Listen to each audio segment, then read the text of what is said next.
You know, they say, never begin any speech with an apology. But, you know, we advertised this event for our East Midlands members. Within 48 hours, all the tickets had gone. And so I apologise to all those people who couldn't get in here. And that's before 50,000 people joined the party in the last 2 weeks of December. We're going to need bigger venues for the future, of that there is no doubt. And we're not only growing quickly, but you can feel the energy. You can feel the optimism. We are so far away from the uniparty, which is Labour and Conservative. I mean, look at Starmer and Reeves. I mean, they look like they're going to a family funeral every day. And as for the Conservative leader, well, I'll come to that in a moment, actually. I've got to tell you, the last few weeks have been really exciting. It was a very tough phone call on the 23rd of December when I said to the young team in our London office, I'm really sorry, guys, but I think Christmas is cancelled. And they rose to the challenge. They were in the office till 10 o'clock on Christmas Day night, getting graphics, getting videos ready, because I just knew that over the Christmas Day and Boxing Day period, people would be sitting around the table, lunch or dinner, with family, with friends, down the pub, wherever they went, and reform would be a topic of conversation. I was confident that we would, on Boxing Day, go through the number of ballot papers that the Conservative Party sent out in their leadership election last year, and we did it on Boxing Day, and we've gone on 35,000 members more since Boxing Day alone. And it is something we can be very proud of, something we can celebrate, but let's keep it going. Now, all of that was wonderful until about 5 o'clock on Boxing Day afternoon, when a certain individual decided to take to X and put together a complex 5 series of tweets with misspellings and ranting conspiracy theory. Now, the person that put these messages together that said that the Reform Live membership ticker, have you been watching the Reform Live membership ticker? I get up at 3 o'clock in the morning just to find out how we're doing. No, some wild ranting conspiracy theorist put out on X that somehow we'd fiddled the numbers and that these were all fake members. And the extraordinary thing is the person who did this, whether they were in wine or not, I don't know, but the person who did this was the leader of the Conservative Party, one Kemi Badenoch. Now, I don't take kindly to being accused of being dishonest. You can call me many things, and people do, and that's fine. But don't call me dishonest. I'm not, and I never, ever have been, and I won't put up with it, and I won't take it, and nor should any of you. So, I gave her an opportunity to apologise for what has now been thoroughly disproven in the media, and she's chosen not to take the opportunity. Although, that's not surprising. She's not exactly known for her charm. So what to do? What to do? Well, it's all well and good saying sue her, but you have to prove actual harm. She hasn't harmed us. She's given us tens of thousands more members.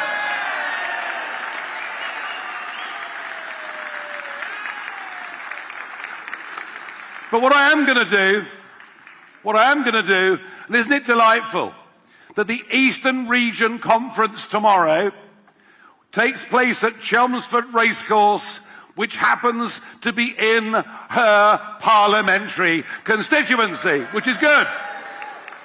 And better than that, on the 31st of this month, we've booked a big venue, and I'm going to invite all our members and supporters in North West Essex to come along, to meet me, to have a photograph. And we already have 800 supporters in her constituency, nearly 400 of whom have signed up as members.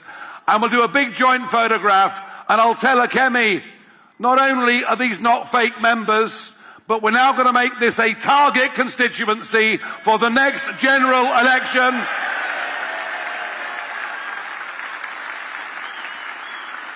You had your chance.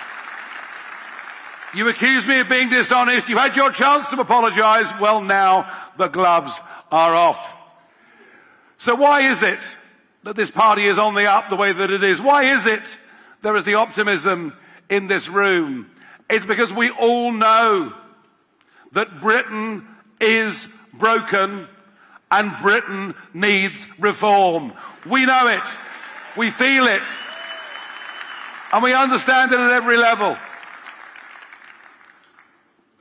37,000 young men crossed the English Channel last year. Nearly all undocumented young males coming straight into four-star hotels with 40 quid a week pocket money, free dental care, free medical care, whilst British military veterans sleep homeless on our streets. It is wrong, it is outrageous, it is appalling, and yet, now this will amaze you. Of all of those that came illegally in 2023, the last year for which we have figures, of all the illegals and asylum seeker claims, only 30% crossed the English Channel.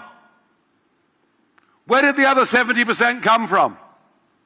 Well, a friend of mine has written to the Home Office, they won't give an answer unless we submit a cheque for 600 quid. The government will not give us the true figures. Well, we know it's not just on the back of lorries, it's people coming on visas and overstaying.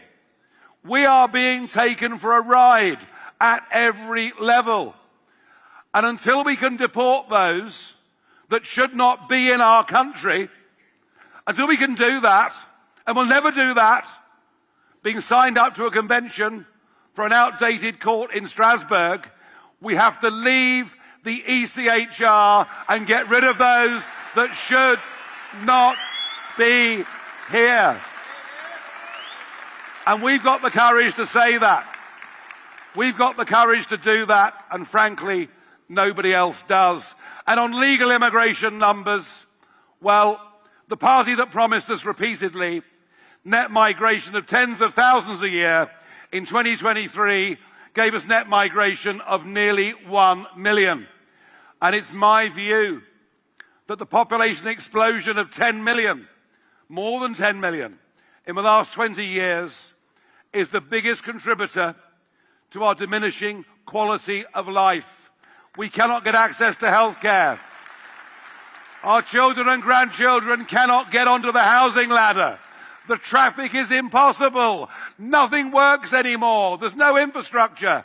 And this has been done to us, not just by Tony Blair and Labour, but it's been done to us above all by a Conservative Party who lied through their teeth at every single general election. And our job now is to replace them as the opposition party in British politics, and that is what we are going to do.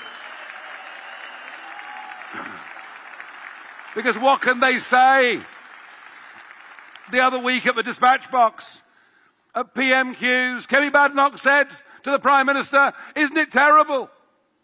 Terrible that 1,100 jobs will be lost making vans at Luton.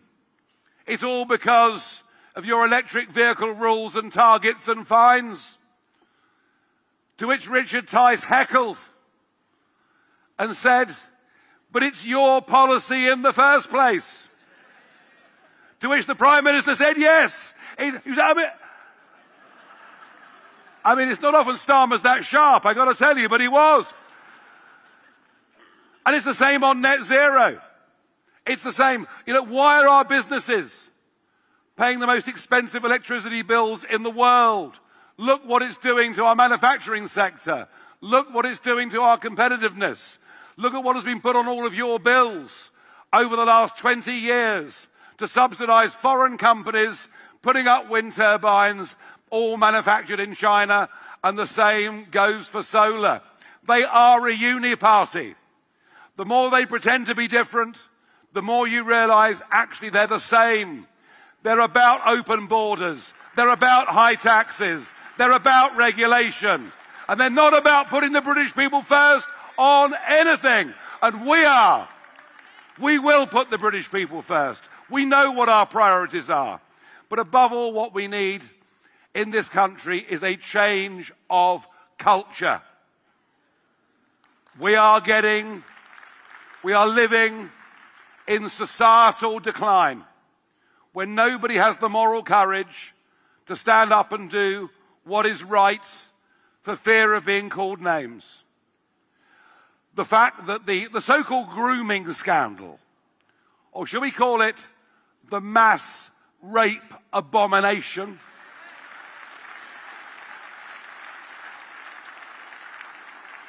this is all back in the news.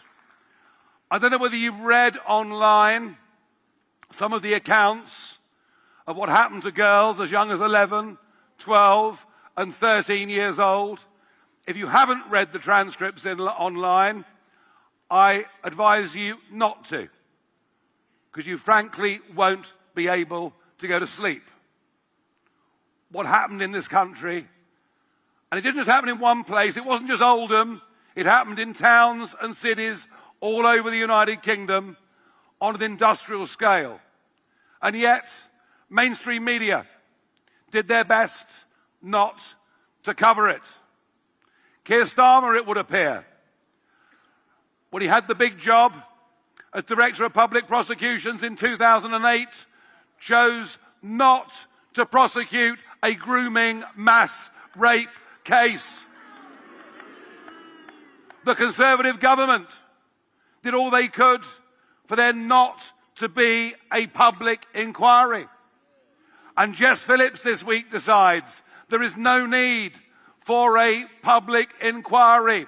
And the police have failed in all of these towns and cities. They dare not say anything for fear of being called racist. Our moral courage is destroying the very values upon which this once great country was built. And what we need is leadership and a party and a movement that understands and knows the difference between what is right and what is wrong, and will speak without fear, without favour. And let's have that public inquiry. Let's expose the truth, and let's make sure people in public life who allow this to happen get their jobs taken from them. It must happen.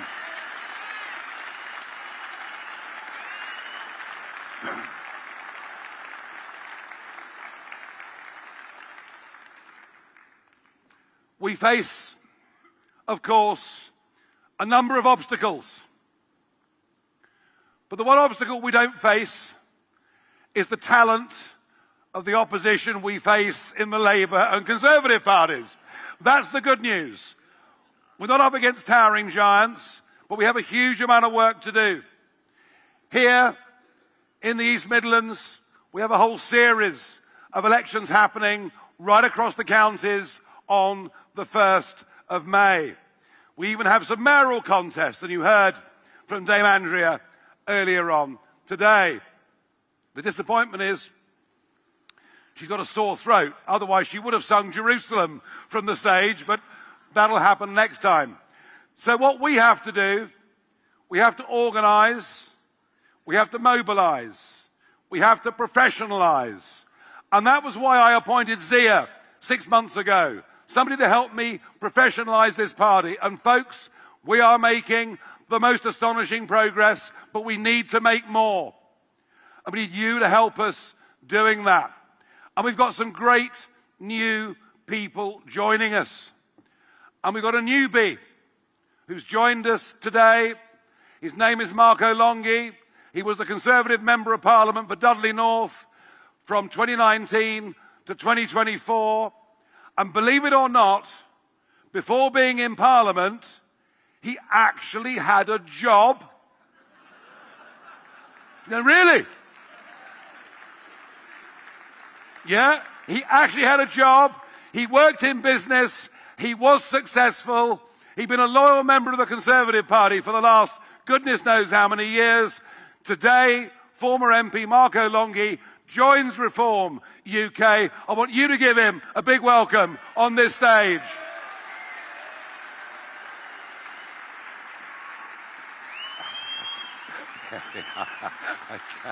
Brilliant. I'll leave it to you.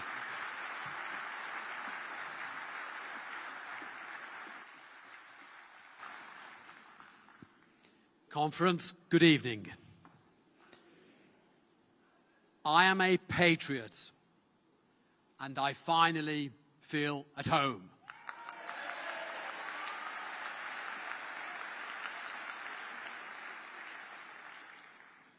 Why am I here?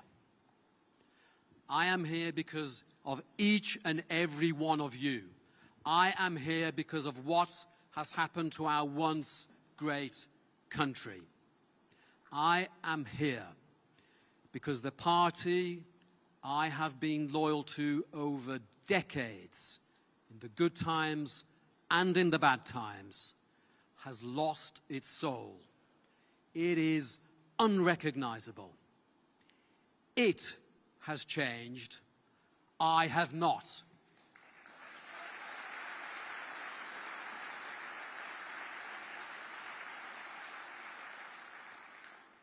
The betrayals we have seen in recent years have been so huge that they eclipse any sense of loyalty I had. And believe me, I had plenty. I had to put you first. I had to put my country first. And that is why I'm here tonight.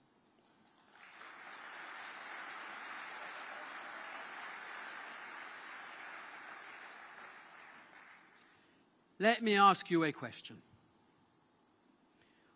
What do you think it means to be British anymore? Is this a question? Exactly. But I'll bet if you asked your grandfather, they'd have said straight away what it meant to them. Now there you go. I'll bet he knew. I'll bet he knew. Let me tell you, our heart and our identity, they have been ripped apart at the altar of political correctness, wokery, and all sorts of other things. I mean, if we can't define what a woman is, how can we define anything at all? What right do we have to govern over 50% of our population? And what about political correctness? Well, let me tell you where I stand on political correctness, and make your own minds up. I stopped an asylum hotel in my then constituency of Dudley. I was the only MP to publicly refuse and make a strong statement in the chamber about this, to support the hundreds of asylum applications coming through my office, paid for by who? By all of you. Because you know what? I wanted to put Dudley people first. I wanted to put our people first.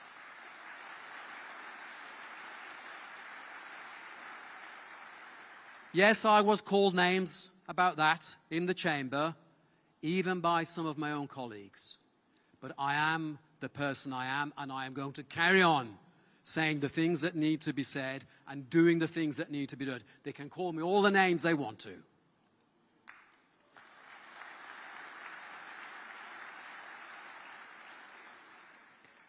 Totally unchecked immigration. And guess what? A housing crisis to follow surprise to surprise. The highest levels of tax and spend, is that a surprise in these circumstances? A lawless society, guess what? We've been importing huge levels of criminality into our country at a time when our own police forces, I'm embarrassed to say, are more intent on the moves of the Macarena than the moves of coming to sort out the crime they need to sort out.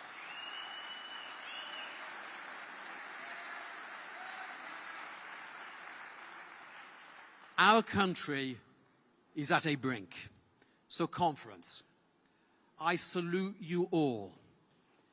I salute you for your patriotism, for your courage. Someone once said to me, if you are not part of the solution, you are part of the problem. Go away from here tonight and speak to your friends, speak to your family. Let's continue growing the People's Army, marching forwards to a better future. Thank you. Thank you very much. Thank you, Marco. Great stuff. Thank you.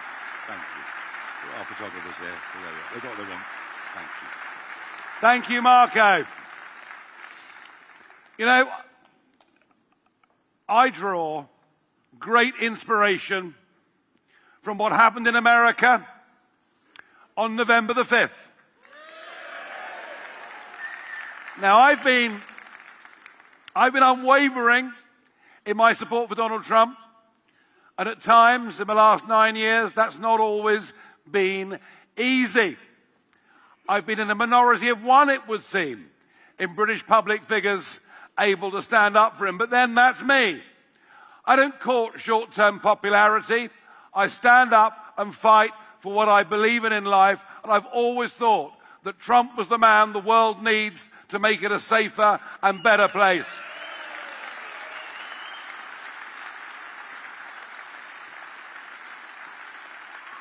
And of course, alongside him is this remarkable new entrant into American politics. One Elon Musk, who I thought was a hero for buying Twitter, because all of it, Facebook, all the rest of it, if you dared to criticize lockdown, your accounts were suspended.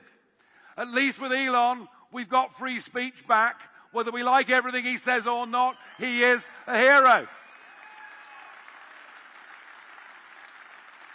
And I'm very pleased that he's backing our party, even if reports of his financial donations or potential donations, as put in the Sunday Times, are somewhat over-exaggerated.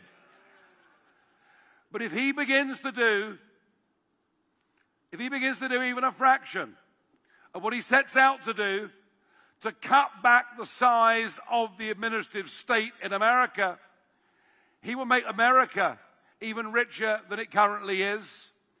And he'll provide us with the blueprint that we need, because there needs to be a complete change of culture in Britain. We've got to stop talking to young people about 4-day weeks, about work from home, about taxing the rich. We've got to encourage young people, yes, to work hard. No one succeeds in life without working hard.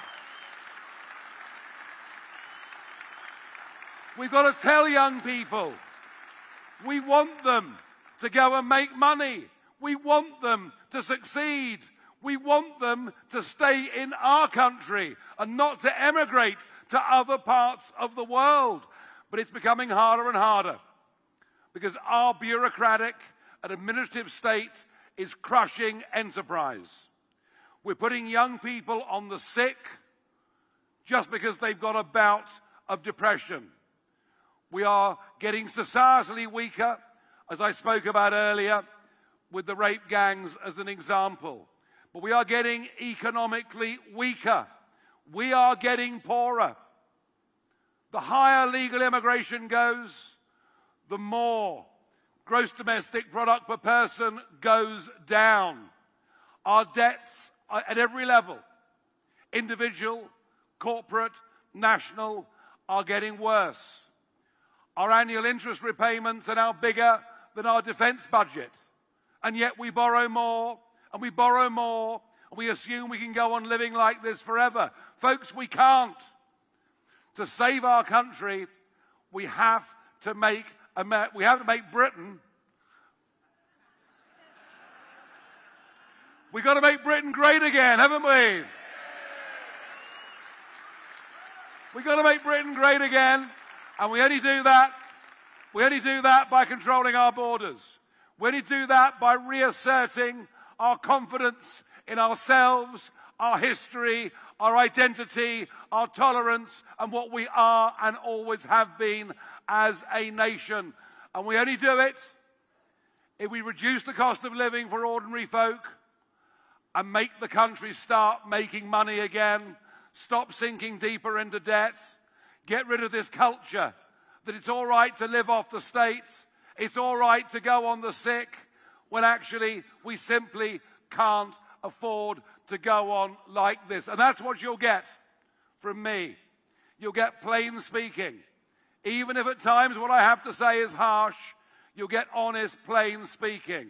And I'll do it from a perspective, and I think you know this, at least I hope you do, that I absolutely believe in this country.